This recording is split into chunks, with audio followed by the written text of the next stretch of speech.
Unthinking Eurocentrism, Multiculturalism and the Media takes on the challenging task of critically examining power structures and discourses that stem from Eurocentrism in contemporary media. Ella Shohat and Robert Stam aim to completely rethink media subjectivities by deconstructing commonly understood terms and theories, destabilizing national imaginaries, and challenging the foundations of Eurocentrism.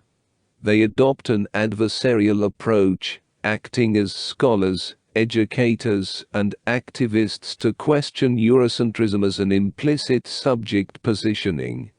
They emphasize the importance of combining multiculturalism with the critique of Eurocentrism, to avoid merely creating an accretive view of world cultures, or simply inverting existing hierarchies.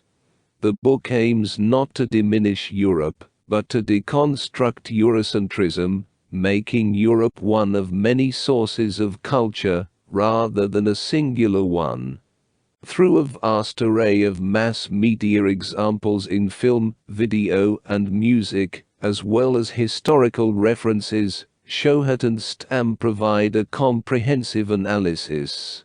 The journey they propose spans temporal, spatial, disciplinary, intertextual, and conceptual dimensions, creating a tapestry that mirrors the interdependence of cultural communities at the heart of multiculturalism. Unthinking Eurocentrism, Multiculturalism and the Media is a valuable resource for advanced undergraduate or graduate classes, given its depth and complexity.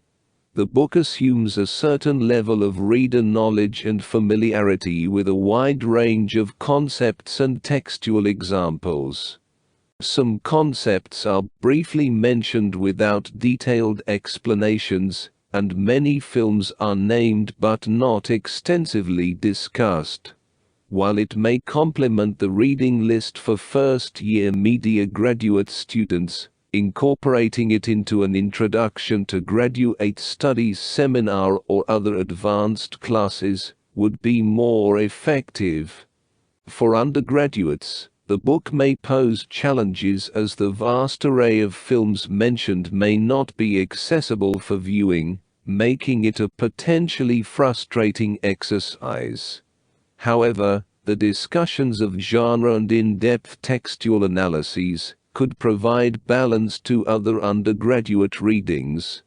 For teachers of undergraduates, Unthinking Eurocentrism serves as a valuable resource, offering suggestions for curricular design, discussions of films suitable for class, and general insights for introducing multiculturalism into the classroom.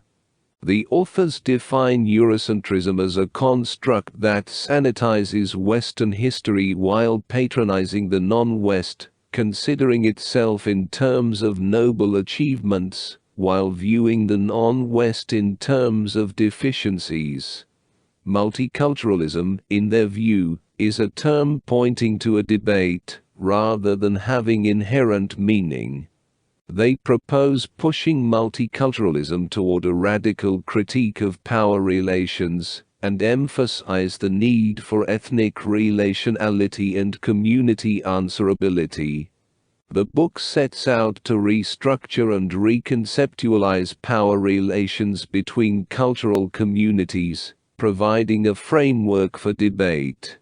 Spanning Africa, Asia, the Americas, and Europe, it highlights the interdependence among cultural communities. The media examples encompass dominant, counter, and resistant media, and theoretical insights are drawn from both Western and non-Western scholars. The book also offers insights on reorganizing media courses and film/video canons within each chapter. The core idea driving the desire to unthink Eurocentrism and advocate for a radical multiculturalism is the belief that most places in the world are inherently hybrid and syncretic. The narrowly defined and sometimes arbitrary modes of representing these places are not natural, but result from institutional discourses and power relations.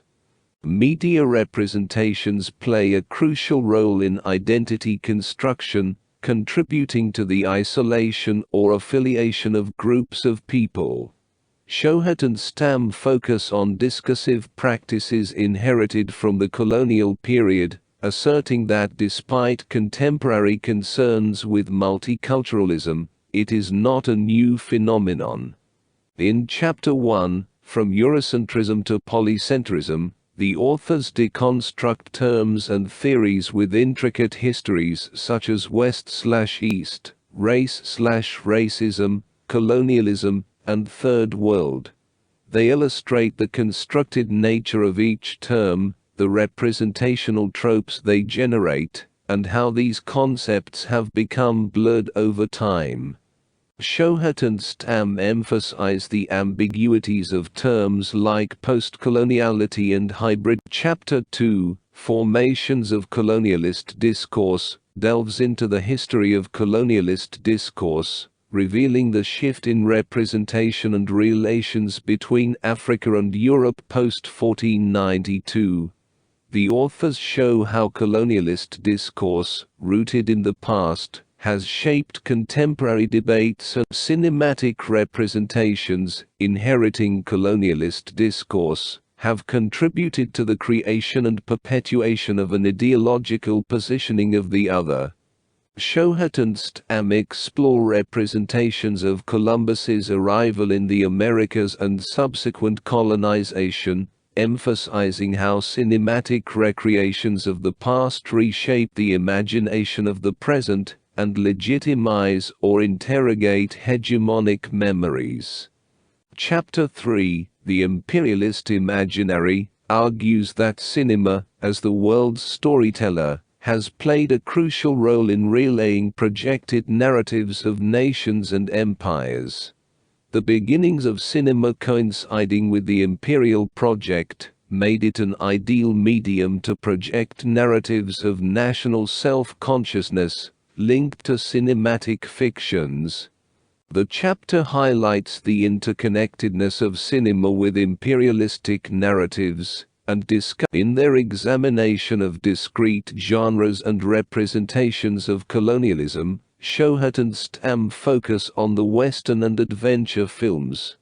They argue that cinema, serving as both science and spectacle, was particularly adept at creating and sustaining national imaginaries. The authors trace the imperialist imaginary from early to contemporary cinema, emphasizing its role in idealizing the colonial enterprise. The analysis includes examples from the Lumiere brothers' early portrayals of North Africans to modern films like Indiana Jones. The chapter illustrates how dominant cinema has spoken for the winners of history, and shaped imperialist imaginaries over time. Chapter 4, Tropes of Empire, explores various representational tropes that underlie and reinforce the national imaginary.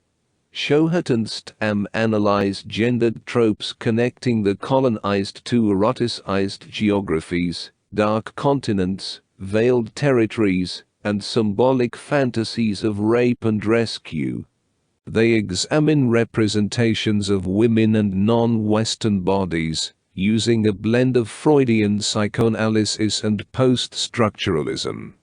The authors explore connections between cinema, history, anthropology, archaeology, and cartography, emphasizing Hollywood's role in asserting historical and empirical knowledge through narratives pretending to these disciplines.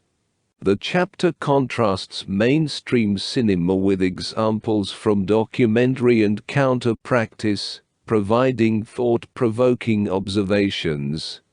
Chapters 5 and 6, Stereotype, Realism, and the Struggle over Representation and Ethnicities in Relation, address issues of verisimilitude, truth in representation, the struggle over representation, and latent multiculturalism. The authors contend that filmic fictions inevitably bring real-life assumptions about space, time, and social/cultural relationships. They advocate for a shift from focusing on images to studying discourse, emphasizing the importance of understanding the institutions disseminating mass media texts, and the audience is receiving them. Shohat and Stam argue that marginalized groups historically lacked control over their representation, making it crucial to read texts from the margins to reveal submerged cultural voices near the surface. In Unthinking Eurocentrism, Shohat and Stam highlight two key ideas. Firstly, they emphasize that stereotypes of marginalized peoples exist not only in Western but also non-Western mass media, illustrating the pervasive nature of Eurocentric thought. Casting choices, linguistic decisions, and audience expectations contribute to these representations. The authors assert that self-representation goes beyond marginalized individuals gaining control of production tools. It involves understanding stereotypes as part of a continuum influenced by various forces. The privileging of discursive analysis encourages recognizing that stereotyped representations are intertwined with other socio-cultural factors. Secondly, Shohat and Stam advocate for a syncretic understanding of multicultural societies, urging scholars to move beyond race-based binaries and consider ethnicities within ethnic groups. They use the jazz singer as an example, highlighting the need for a relational approach that considers both racial and ethnic dimensions. The authors argue for a multicultural approach that recognizes the interdependence of cultural communities in diverse populations. This syncretism is linguistic and cultural, fostering a conflictual yet creative intermingling of cultures. Chapters 5 and 6 link racial and ethnic representations to the multicultural society, challenging readers to rethink not only media representation, but also their own perspectives shaped by these representations. Chapters 7 and 8 shift the focus to specific films made by Third World filmmakers, exploring the Third Worldist film and aesthetics of resistance. These chapters examine historical and contemporary radical political cinemas, showcasing films that counter Eurocentrism and propose alternative truths. The films presented attack Eurocentrism through formal innovation and a rejection or The authors conclude the book by discussing the relevance and radical implications of Unthinking Eurocentrism is recognized as an important and groundbreaking work, offering a truly multicultural and interdisciplinary approach to media studies.